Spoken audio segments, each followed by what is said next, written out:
From the family home at 1023 North Main in Mitchell, South Dakota, Harry and Cora Shafer started their memorial business in 1919. 93 years later, the family business continues to operate from this location. Harry and Cora's son, Clyde Leroy, worked with his parents in the monument business. He was killed in a tragic accident while working at the Delmont Cemetery at the age of 26. Harry died a few years later, leaving Cora to run the business on her own. With the help of a wonderful hired man, Cora was able to continue the business. Quite a feat in those days. Cora's grandson, Clyde Nichols, returned in 1945 from serving in the Navy and began running the business with Cora. When Clyde Nichols returned to run the business, his bride Norma was at his side, and the third generation of Shafer Memorials went to work. They changed the name from Shafer Monument Works to C.N. Shafer Memorials.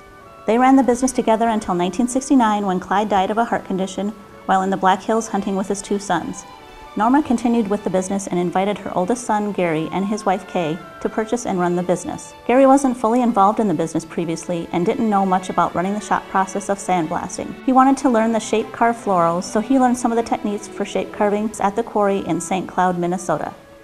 In earlier years, a floral design was quite simple and oftentimes a pair of flowers in each corner of the monument and the family name in the center. Then the monument world changed in the artwork area, and we went from engraving a tractor or a single farm item to designing an entire farm scene across the monument. Gary and Kay ran the business from 1971 until the fall of 2011 when they retired. They changed the name from C.N. Shafer Memorials to the current name, Shafer Memorials. Gary and Kay did two different office additions during their 41 years running the business, the largest being the 1998 edition of the office, indoor display, design area, and larger outdoor display. They were blessed with 4 daughters and thought maybe this would be the end of the family business, what with no sons.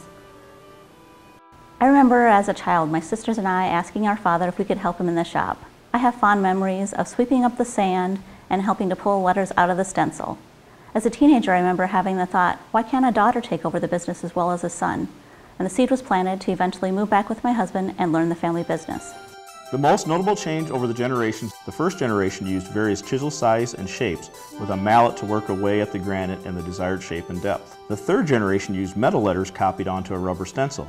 After the letter shape was copied, Clyde would cut all the lines by hand. This was tedious work and required a very steady hand. Gary started out with the same metal letters and hand cutting, but was later able to purchase a pneumatic press which uses plastic letters and numbers, greatly simplifying the stressful work of the previous generations. He built a new shop in the 1970s to accommodate a second person to assist with the engravings. The tools of the trade have definitely changed with the 5th and 6th generation. In 2001, we decided to take the leap and purchase a computer CAD design system, which is still in use today. The use of computers and technology has continued to change the way in which engraving is done. The computerized systems took the cutting of the letters in the stencil to another new level. Once the client approves their personal design, we transfer it to the computer in the shop across the alley where we do the engraving. The computer sends the design and lettering to the plotter, and it commences to cut out all the artwork, letters, and numbers, just as the client viewed on the paper layout, except now it is cut true to size. We are now ready to pull the letters and artwork to run the unit through its multiple steps of sandblasting to get our final product. Hi, I'm Jeremy. I'm the 6th generation to join the family business. I joined to work with my grandpa Gary, where he taught me his technique for engraving and how we hand carve the curves and depth into a leaf or flower to give it shadow and shape.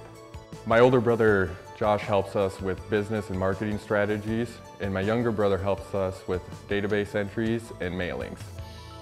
Our vision for the future is to build our business by holding steadfast to the work ethic and hand artistry learned from previous generations. We look forward to the growth in our industry in the art and granite technologies as they change, keeping in mind that any decisions we make, we need to think of the future generations.